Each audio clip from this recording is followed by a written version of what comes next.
4 years ago, he called her worthless, threw her out like she was nothing. She was pregnant with his twins. Tonight he sees them across the ballroom, two boys with his eyes, his face, his blood. But she's not the broken girl he discarded anymore. She built an empire while he lived in his. And those children? Musical prodigies the world is starting to know. He wants them back. She'll never let him close again. Some mistakes don't get second chances. Some hearts don't forgive. But when power meets power, when a mafia heir faces the woman he destroyed and the sons he never knew, everything burns. This is not a love story. This is war dressed in evening gowns and 3-year-old piano concertos, and someone's empire is about to fall. Welcome back to stories where power meets heart, where empires fall for love. Today's tale will leave you breathless. A mafia heir, the woman he destroyed, and the twin sons who'll change everything. If you're ready for drama that cuts deep, hit that subscribe button and let's begin. Trust me, you won't want to miss what happens next. The Grand Wilshire Ballroom glittered like a lie. Champagne flutes caught light that didn't reach the corners where deals were made, where men like Jinwoo Park stood and decided who mattered. He didn't need to announce himself. The room felt him. 29 years of being his father's son had taught him that silence was sharper than shouting. His suit was black, his reputation darker. The Park family didn't just run businesses, they ran the underground veins of 3 cities, and everyone here knew it. Mr. Park. A senator's voice, too eager. We should discuss later. Jinwoo's tone could freeze blood. He moved through the crowd like smoke. Bodyguards flanked him at a distance, close enough to kill, far enough to look like shadows. He hated these charity galas, performances of morality by people who'd sell their children for the right price. Then he saw her. Time didn't stop, it shattered. Across the marble floor, beside the auction display, stood a woman in a dress the color of midnight water. Her skin glowed warm against the cool silk. Her hair was swept up, revealing a neck he'd once... No, it couldn't be. But then she turned, and her profile was a knife between his ribs. Amara. Amara Baptiste. The girl he'd thrown away like she was disposable. The waitress who'd thought she could fit into his world. His heart, that dead thing in his chest, kicked once. She wasn't alone. 2 small figures orbited her like moons. Boys. 3 years old. Maybe 4. Identical. Dark hair that caught the light like his own. Features that made his breath stop because he was looking at himself, doubled and miniaturized. One child tugged her hand, pointing at the grand piano on stage. The other stood perfectly still, watching the crowd with eyes too knowing for his age. Jinwoo's hands became fists. 4 years ago, she'd stood in his father's house with tears on her face and something she'd tried to tell him. He'd cut her off, called her a mistake, said she wasn't worthy of the Park name and never would be. His father's men had escorted her out while Jinwoo signed papers that meant more to him than her breaking. He'd forgotten her by the next morning, except he hadn't. Not really. Sometimes in dreams he still heard her voice, soft, accented, saying his name like it meant something gentle. He'd wake up angry at himself for the weakness. Now she was here, wearing confidence like armor, and those boys... Jesus Christ. His head of security, Marcus, had appeared beside him. Boss, is that... Don't. Jinwoo's voice was a blade. Don't say anything. But Marcus was already pulling up information on his phone, fingers flying. Amara Baptiste, CEO of Lumiere Events. She's been profiled in Forbes Vanity Fair. Jesus, boss, she's worth 40 million. Self-made. Started with nothing 4 years ago and built... He stopped. Looked at Jinwoo. Looked at the boys. Those kids. Are mine. The words tasted like broken glass. One of the twins, the one watching the crowd, turned his head. His eyes found Jinwoo across 50 feet of marble and bodies. The child didn't smile, didn't look away. Just stared with an intensity that didn't belong on a 3-year-old face. Then Amara noticed where her son was looking. Her body went rigid. For one heartbeat, her mask slipped. and Jinwoo saw fear flash across her features. But when she turned fully to face him, the fear was gone, replaced by something colder. Something that looked like hatred wrapped in silk. She said something to her sons. Both boys moved closer to her, the quiet one's hand finding hers, the other one still staring at the piano like it held secrets. Jinwoo started walking. The crowd parted without him asking. It always did. People could smell danger, even when it wore Tom Ford and smiled at their jokes. He crossed the ballroom in 20 seconds that felt like drowning. When he stopped in front of her, close enough to see gold flecks in her brown eyes, close enough to smell jasmine and something uniquely her, the rest of the party disappeared. Amara. Her name in his mouth after 4 years? It sounded wrong, like he'd lost the right to say it.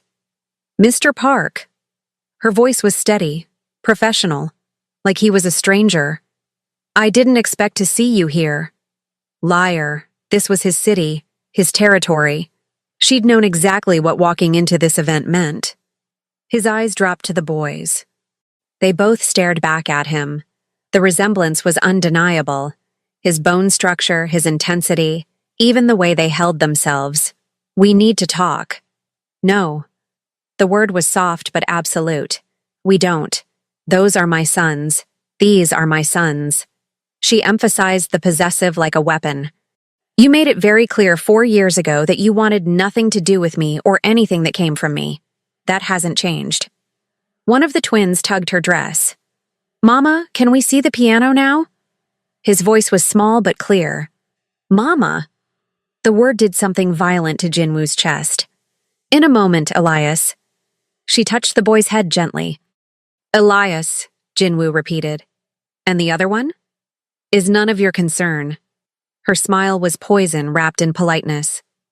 Now, if you'll excuse us, we have an auction to attend. She started to move past him. He caught her wrist, gently, but firmly enough to stop her. The quiet twin's eyes went sharp. Dangerous. A 3-year-old shouldn't look like that. Don't touch her. The child's voice was barely a whisper, but it carried weight. Jinwoo released her immediately. Not because of the boy, because her skin under his fingers felt like touching fire, and he wasn't ready for the burn. This isn't over, he said quietly. It never started. Amara met his eyes with a calm that felt like warfare. You ended it before it could. Then she was gone, her sons flanking her like small soldiers, and Jinwoo was standing alone in a crowd of hundreds, feeling like he'd just been shot with a weapon he couldn't see. Marcus reappeared. Boss? Find out everything. Jinwoo's voice was hollow. Where she lives, where the boys go to school, who's in her life. I want her entire world mapped by morning. Already on it. Jinwoo watched Amara stop by the silent auction table, watched one of his sons, Elias, bounce excitedly while pointing at items, watched the other one, the quiet protector, never take his eyes off the crowd. 4 years ago, he'd thrown away something he didn't value. Tonight, he'd learned exactly what that cost, and Jinwoo Park always collected his debts. The piano's melody followed him home. Jinwoo sat in his penthouse, 60 floors above the city, surrounded by floor-to-ceiling windows that made the world look small. His world. His empire of shadows and silence. But tonight, it felt empty. He'd left the gala early, something he never did. Left deals unmade and alliances untended because he couldn't stand in that ballroom and pretend his entire reality hadn't just restructured itself. Sons. 2 of them. He had sons who didn't know his name, who looked at him like he was a stranger, who called her Mama with voices that trusted her completely. Marcus had sent the preliminary report an hour ago. Jinwoo read it 3 times, each pass making his jaw tighter. Amara Baptiste, 27, founded Lumiere. Events at 23 after arriving in New York with less than $300. Built it into a $40 million enterprise specializing in luxury event planning for Fortune 500 companies and international dignitaries. No criminal record. No connections to any organizations. No romantic partnerships on file. Lives in a brownstone in Brooklyn Heights. Purchased, not rented. Security system, but standard. Nanny on staff, Claire Morrison, 54, background clean. Twins, Elias Jean Baptiste and Matthias Jean Baptiste, age 3 years, 7 months. Both enrolled in Greenwood Academy for Gifted Children. Both studying piano under Professor Chen Wei-lin, considered one of the finest instructors in the country. Recent recital notes describe both as prodigious and unnaturally advanced. Elias shows perfect pitch. Matthias has eidetic memory for musical composition. Jinwoo's thumb had stopped on one line, Elias Jin and Matthias Jin. She'd given them his name, his real name, the one only family used, Jin. Why? If she hated him, and she had every right to, why carry that piece of him into their identities? His phone buzzed. His father. You left early. Park Dae-sung's voice was steel wrapped in silk. The senator was insulted. The senator can wait. Silence. His father didn't tolerate disrespect, even from his heir. Something happened. Not a question, a statement. Jinwoo considered lying, decided against it. His father would find out anyway. He had eyes everywhere. I have sons, twin boys, 3 years old. The silence stretched longer. The waitress. His father's tone went flat. The one from 4 years ago. Her name is Amara. I don't care what her name is. Does she want money? She's worth 40 million. Jinwoo stood, walked to the window. The city glittered below. Every light a life he could destroy or elevate with a phone call. She built it herself. She doesn't need anything from us. Then what does she want? Nothing. She wants nothing from me. His father laughed. A cold sound. Everyone wants something. Find out what it is. Use it. Those boys are park blood. They belong here. She'll never agree. Then don't ask for agreement. Take what's yours. The line went dead. Jinwoo stared at his reflection in the black glass. His father's son, his father's methods, his father's empire. He'd built his entire life on taking what he wanted and destroying anything that stood in the way. But the image of Amara's eyes, that cold hatred wrapped in composure, made his usual strategies feel hollow. She wasn't afraid of him. That was the problem. Or maybe the fascination. 4 years ago, she'd been afraid. Afraid and crying and trying to make him understand something he'd refused to hear. He'd watched his father's men escort her out. Watched her look back once, her hand on her stomach, her eyes begging him to feel something. He'd felt nothing. Or told himself he felt nothing. Now, standing in his empty penthouse, he wondered what that made him. His phone buzzed again. Marcus. Boss, we have a problem. Tell me. She knows we're looking into her. She just upgraded her security system, military grade. And she moved the boys. They're not at the brownstone anymore. Best guess is she has a safe house. Jinwoo's grip tightened on the phone. She's running. No, she's fortifying. There's a difference. Yes. There was. Amara wasn't a frightened girl anymore. She was a woman who'd survived him and built something he couldn't touch with money or threats. That should have made him angry. Instead, he felt something uncomfortably close to respect. Keep looking, he said quietly, but carefully. I don't want her feeling hunted. Boss, your father, I'll handle my father. He ended the call. Across the city, in a brownstone that now held only empty rooms, Amara was probably holding his sons, reading them stories, keeping them safe from the man who'd thrown their mother away. Jinwoo closed his eyes. For the first time in his adult life, he didn't know what move to make. For the first time ever, he wondered if there was a cost too high to pay. The city below offered no answers. The piano room smelled like wood polish and old magic. Amara sat on the bench beside Matthias, watching his small hands move over the keys with a precision that shouldn't exist in a 3-year-old. Beside them, Elias hummed along, his perfect pitch finding harmonies that made the simple melody into something transcendent. Like this, Mama? Matthias's dark eyes found hers, eyes exactly like his father's, though he'd never know that. Exactly like that, my love. The safe house was smaller than their brownstone, tucked into a quiet neighborhood in Queens where no one asked questions. 3 bedrooms, reinforced doors, panic buttons in every room. Claire had protested the move, but one look at Amara's face had silenced her arguments. "He found us," Claire had said quietly, helping pack the boys' things. The father. He'll wish he hadn't. Now, watching her sons create beauty in a world that wanted to devour them, Amara felt the old fear trying to claw its way back up her throat. She'd been 23, pregnant, terrified. Standing in that massive house with its cold marble and colder men, trying to tell Jinwoo that they'd made something together. He hadn't let her finish the sentence. "You think I'd claim some waitress's bastard? You're not worthy of this family. You were a mistake. Leave before my father makes you disappear." She'd left. Taken a bus to her cousin's place in New Jersey with $200 in her pocket and 2 lives growing inside her. She'd cried for 3 days straight. On the 4th day, she'd stopped crying and started building. Lumiere events had started in her cousin's garage. 5-hour days of cold-calling venues and begging for chances. Nights spent learning business practices from YouTube videos while her belly grew. She'd landed her first client, a small wedding, at 7 months pregnant. She'd delivered the twins in a public hospital, alone, holding onto the nurse's hand because there was no one else. Elias had come first, screaming his arrival. Matthias second, quiet and watchful even then. She'd looked at their faces and seen Jinwoo in every feature, and she'd named them anyway. Given them his name like a curse or a prayer, she still wasn't sure which. The business had grown.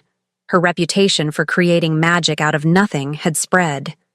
Within 2 years, she was booking Fortune 500 events. Within 3, she'd bought the brownstone. Within 4, she was fielding offers to sell her company for 8 figures. She'd built an empire out of spite and love. And now he was back. "Mama, you're sad." Elias had stopped humming. His small hand found hers.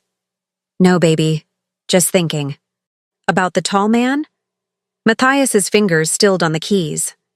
"From the party?" Her heart stopped. "What tall man?"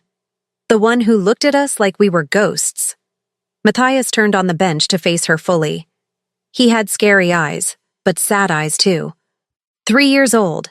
3 years old and reading people like they were open books. "He's no one important. Liar." Matthias said it simply, without judgment, like he was identifying the sky's color. Elias giggled. "Mama never lies." "Mama just did." Matthias tilted his head. "It's okay. Grown-ups lie when they're protecting something." Amara pulled both boys into her lap, breathing in their shampoo smell and little boy sweat. They were so small, so brilliant, so hers.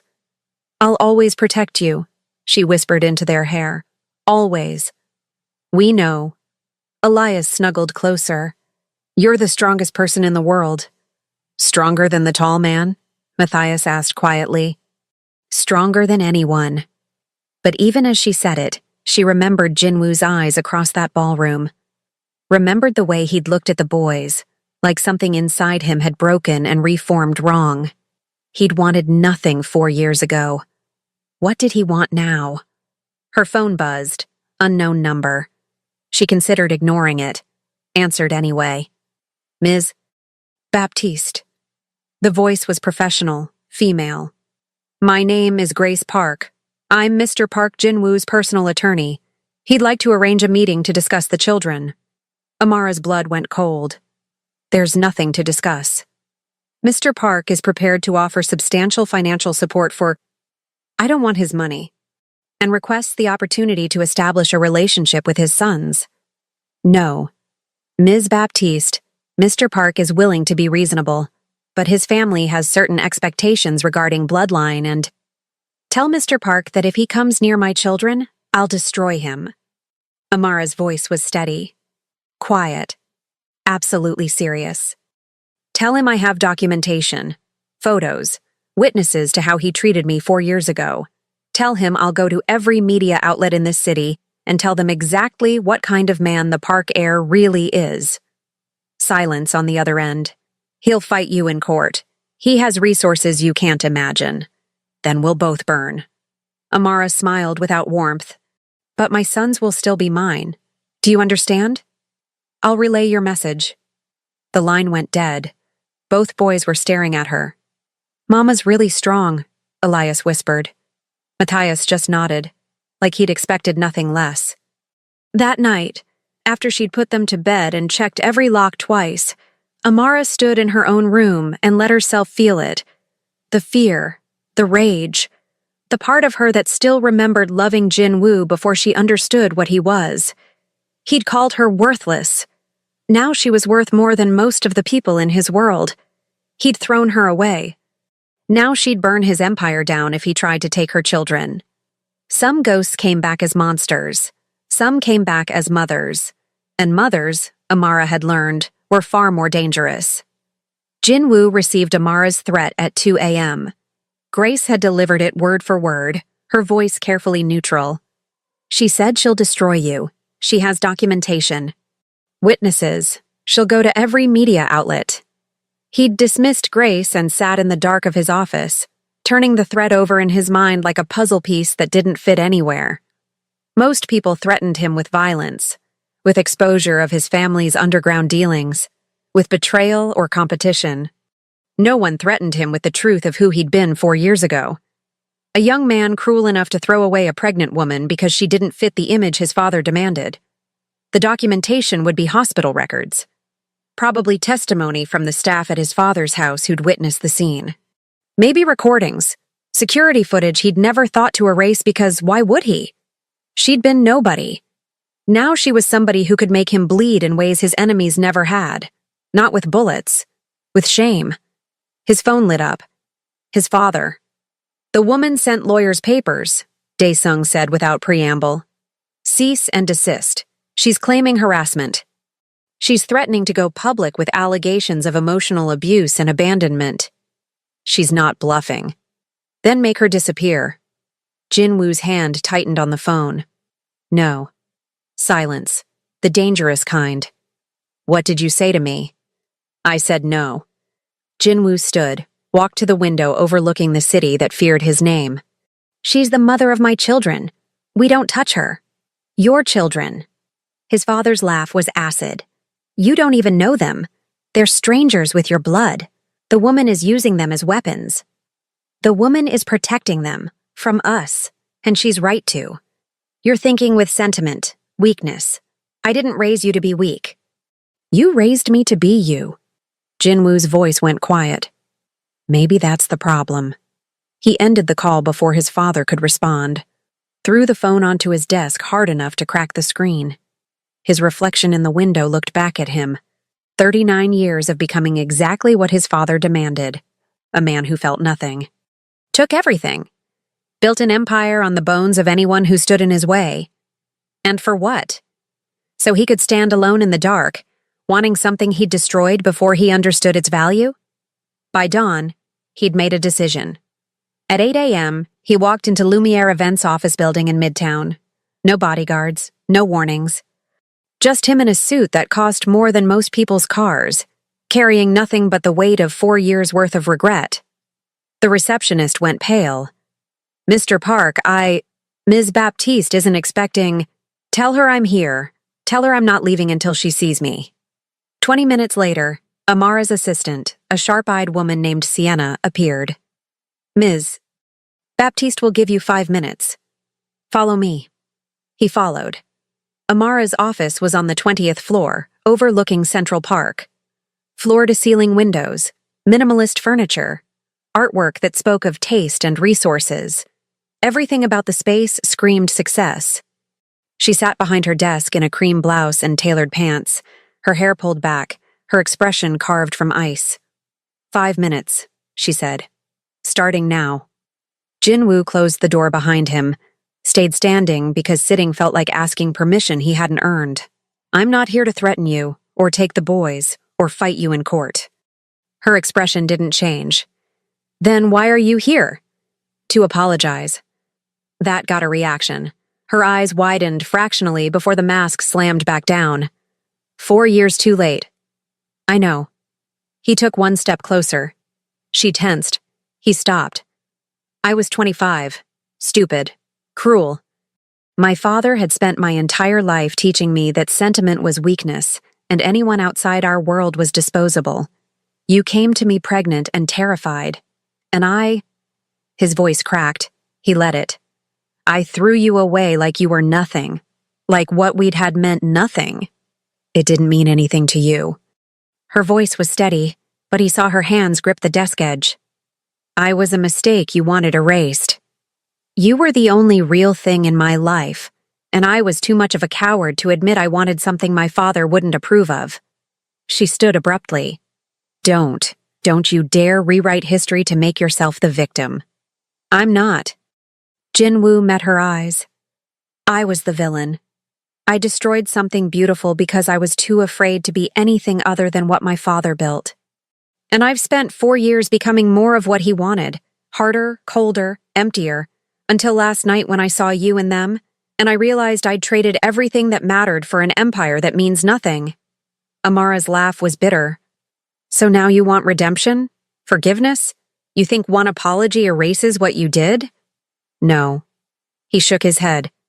Nothing erases it, but I'm asking for a chance. Not to be their father, I know I gave up that right. But to know them, to support them, to be something other than the ghost that abandoned them. They don't need you. I know. But maybe I need them. Maybe I need the chance to be something better than what I am. She walked around the desk, stopped 3 feet from him, close enough that he could see gold flecks in her eyes, the faint scar on her collarbone from God knows what struggle he hadn't been there to prevent. You hurt me. Her voice dropped to a whisper. You broke me in ways I didn't know I could be broken. I built myself back up from nothing because of you. My sons have never known hunger or fear or abandonment because I swore they never would. And now you stand here asking for chances? Yes. Why should I believe you've changed? You shouldn't. Jinwoo's hands became fists at his sides. I'm still my father's son. Still the heir to an empire built on violence and fear. Still the man who chose power over you. But I'm asking anyway. Because those boys deserve better than a father who was too weak to claim them. And because you... He stopped, started again. Because you deserved better than what I gave you. Amara stared at him for a long moment. He saw calculations running behind her eyes. Saw the war between the girl who'd loved him once and the woman who'd learned to survive without him. 1 supervised visit, she said finally. 1 hour. In my presence. If they want nothing to do with you, you walk away forever. Understood? Understood. And Jinwoo? She stepped closer, close enough that he could feel her breath. If you hurt them, if you make them feel for 1 second like they're not wanted or worthy or loved, I will end you. Not with threats, with action. I've built something you can't touch with money or fear. Remember that. I will. She stepped back. Sunday, 2 p.m. I'll text you the address. Don't be late, and don't bring your world into mine. He nodded, turned to leave. Her voice stopped him at the door. Jinwoo? He looked back. They're musical geniuses. Elias has perfect pitch. Matthias can memorize entire compositions after hearing them once. They're smarter than anyone I've ever met. And they're kind, gentle. Everything you're not. I know. Good. Don't forget it. He left her office feeling lighter and heavier all at once. In 3 days, he'd meet his sons. In 3 days, he'd learn if he was capable of being something other than what his father made. The city below offered no guarantees. But for the first time in 4 years, Jinwoo Park felt something other than emptiness. He felt afraid. And strangely, that felt like hope. Sunday arrived wrapped in autumn gold. Jinwoo stood outside the address Amara had sent, a community center in Brooklyn with colorful murals and the sound of children's laughter spilling through open windows. Not what he'd expected. But then, nothing about Amara fit his expectations anymore. He'd dressed carefully. No suit, just dark jeans and a simple black sweater. He looked almost normal, almost human. Inside, a woman at the desk smiled at him. You must be Mr. Park. Ms. Baptiste is waiting in the music room, third door on the left. His heart was a war drum in his chest. The music room was small, warm, filled with instruments and sheet music, and the kind of creative chaos that felt completely foreign to him. Amara sat on a worn couch, and beside her, on either side like small guards, sat his sons. Both boys stared at him with identical expressions of solemn assessment. "Boys," Amara said gently, "this is Jinwoo Park. He's your biological father." Elias's eyes went wide. "The tall man from the party." Matthias said nothing, just watched Jinwoo with those two knowing eyes. Jinwoo took 3 steps into the room and stopped, suddenly unsure. He'd faced down cartel leaders and federal agents without flinching, but 2 3-year-olds made him feel like he was made of glass. "Hello?" he managed. "Why are you here?" Matthias's voice was quiet but clear, direct. "Because I wanted to meet you." "Why?" "Fair question, brutal question." Jinwoo crouched down, bringing himself to their eye level. "Because I made a mistake, a big one. 4 years ago, I should have been there. I should have been someone you could know. And I wasn't. And I'm sorry. You hurt Mama." Matthias's accusation landed like a blade. "Yes, I did." "Why?" "Because I was scared. And stupid. And I chose the wrong things." Elias tilted his head. "Did you say sorry to Mama?" "I did." "Did she forgive you?" Jinwoo glanced at Amara. Her expression gave nothing away. "I don't know," he said honestly. "I hope someday she might." "Forgiveness is earned." Matthias spoke like he was quoting something, not given. "You're right." Elias slid off the couch, approached Jinwoo with the fearless curiosity of someone too young to understand danger. "You have sad eyes." "Do I?" "Uh-huh. Like you lost something important and can't find it." Jinwoo's throat tightened. "Maybe I did." "Was it us?" Elias asked simply. The question broke something in Jinwoo's chest. "Yes." "Well, we're not lost anymore." Elias smiled. Bright, warm, devastating. "We're right here." Matthias still hadn't moved from the couch. "Can you play piano?" "No." "Guitar?" "No." "Anything?" No, I never learned music." Both boys looked at each other. Some silent twin communication passed between them. "That's sad," Elias said solemnly. "Music makes everything better." "Maybe you could teach me," Jinwoo offered quietly. Matthias's expression shifted fractionally. Not quite trust, but something less hostile. "Maybe." For the next hour, Jinwoo sat on the floor and listened to his sons play piano. Elias demonstrated his perfect pitch, singing scales that made Jinwoo's untrained ear ache with their purity.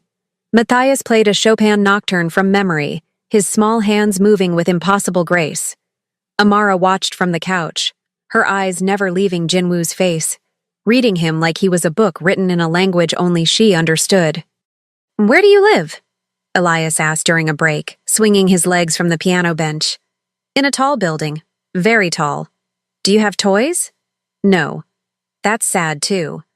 Elias looked at Matthias. "He needs toys." "He's a grown-up," Matthias pointed out. "Grown-ups need toys, too. Different toys. Like books. And art. Do you have books?" "I have books about business. And law." Both boys looked horrified. "That's terrible," Elias declared. "Mama, he needs help." Despite everything, Amara smiled. Small, brief, but real. "Time's up," she said gently, standing. Both boys deflated slightly. "Can he come back?" Elias asked. Amara looked at Jinwoo for a long moment. He held her gaze, let her see whatever she needed to see. "If you want him to," she said carefully. "This is your choice, not mine." Matthias studied Jinwoo one more time. "Do you promise not to hurt Mama again?" "I promise to try to be better than I was." "That's not the same thing." "No," Jinwoo agreed. "It's not, but it's honest." Matthias nodded slowly. "Okay, you can come back, but we're watching you. I would expect nothing less." As Jinwoo stood to leave, Elias darted forward and hugged his leg. Quick, impulsive, gone before Jinwoo could react. Bye, Sad Eyes Man. Outside, in the cooling autumn air, Jinwoo stood for 5 minutes before his legs felt steady enough to walk. His phone buzzed. His father. Where are you? He ignored it. For the first time in his life, Jinwoo had something more important than his father's demands. He had 2 sons who might, maybe, possibly someday, let him be part of their lives, and a woman who'd survived him and become something magnificent. The empire could wait. 3 months passed, like a slow thaw. Jinwoo showed up every Sunday, never late, never with demands. Just present, sitting on that worn couch, listening to his sons transform sound into magic. Slowly, painfully slowly, they led him closer. Elias warmed first, his natural affection overcoming caution. He started saving compositions to show Jinwoo, explaining music theory with the patience of someone teaching a particularly slow student. Matthias took longer. He watched, tested, asked questions designed to find cracks in Jinwoo's armor. Why do people call you scary? Matthias asked one Sunday. Because I run a business that sometimes requires difficult decisions. Do you hurt people? Amara tensed. Jinwoo felt her attention sharpen. I make choices that protect my family and our interests. Sometimes those choices affect people negatively. That's a fancy way of saying yes, Matthias observed. Yes, it is. Will you hurt us? Never. How do we know? You don't. You'll have to decide if you trust me. Matthias considered this, nodded once. Went back to his sheet music. But the next week, he sat slightly closer to Jinwoo during their lesson. Progress, Jinwoo learned, was measured in inches with children who'd learned caution from their mother's example. Amara remained a wall. Polite, distant, present for every visit but never participating. She watched like a hawk watches prey, ready to swoop in if Jinwoo stepped wrong. He didn't blame her, but God, he wanted to talk to her. Not about the boys, about everything else, about how she'd built her empire, about what she thought when she looked at him, about whether the girl who'd loved him once still existed somewhere underneath the armor. His father called weekly, made demands, threatened, tried to pull Jinwoo back into the family business with increasing aggression. Jinwoo ignored most of it. His underbosses noticed. Marcus pulled him aside after a meeting. Boss, your father's making moves. Talking to the captains, testing loyalties. Let him. If you don't shore up your position, I said let him. Jinwoo's voice was steel. I'm not losing my sons for an empire built on blood. Marcus stared. Who are you? Good question. Jinwoo didn't have an answer. The transformation happened on a February Sunday. Snow falling soft outside, the music room warm and golden. Elias was demonstrating a new piece when Matthias suddenly said, Mama's birthday is next week. Is it? Jinwoo looked at Amara. She'd gone very still. We always make it special, Elias added. But this year we want to do something really big. Like what? Both boys exchanged glances. A concert, Matthias said. We want to perform. For her. Somewhere beautiful. And we want you to help, Elias added quickly. You know fancy places, right? Mama always says you come from a world of fancy. Jinwoo's heart did something complicated. I might know a place. 3 days later, he'd arranged Carnegie Hall's Weil Recital Hall, called in every favor, paid amounts that would make most people dizzy. He told the boys on Sunday. Their faces lit up like stars. Can we really play there? Elias breathed. You can really play there. But, Matthias said carefully, Mama can't know. It's a surprise. Agreed. Amara looked between them suspiciously. What are you 3 plotting? Nothing, all 3 said in unison. Her eyes narrowed. But she smiled despite herself. The night of Amara's birthday, Jinwoo picked them up in a car without his usual security detail. Just him. Amara wore a simple black dress that made his breath catch. The boys wore tiny suits that made them look impossibly grown up. Where are we going? She asked as the car headed into Manhattan. It's a surprise, Elias sang out. When they pulled up to Carnegie Hall, Amara went very quiet. Jinwoo, she said softly. What did you do? The boys wanted to give you something special. Inside, he'd arranged the small recital hall to feel intimate. Soft lighting, a grand piano center stage, 50 chairs for an audience of one. Amara's hand went to her mouth. The boys took the stage, and for 30 minutes they played. Pieces they'd chosen specially. Pieces that spoke of love and gratitude and the fierce bond between mother and sons. Jinwoo sat beside Amara in the front row, watching her cry silently, and felt something in his chest that had been frozen for 4 years finally crack open. When the boys finished, Amara stood and applauded like they'd just conquered the world. Because in a way, they had. Afterward, in the lobby, while the boys explored the halls with supervised wonder, Amara turned to Jinwoo. Thank you, she said quietly. Thank you. They wanted to give you the world. I just helped arrange the venue. You're good with them. They're extraordinary. They are. She paused. You've changed. I'm trying to. Why? Because they deserve better. Because you deserved better. Because I looked at my empire and realized it was empty. He took a breath. And because maybe, if I become someone worthy of them, someday you might not hate me anymore. Amara's eyes were soft in the dim light. I don't hate you. No? No, I hate who you were, but who you're becoming. She trailed off. I'm watching, still deciding. That's fair. She turned to watch the boys through the window. They love you. Not because of blood, because you show up, because you listen, because you're present. I'll keep being present. I know. She looked at him again. And that's terrifying, because 4 years ago you taught me that people leave. That promises break. That love isn't enough. And now you're here, being steady, being kind. And I don't know how to trust it. Then don't trust me yet. Jinwoo's voice was rough. Trust time, trust consistency, trust that every Sunday I'll be there. And eventually what? Eventually maybe we can build something new, not what we had, something better, something honest. Amara was quiet for a long moment.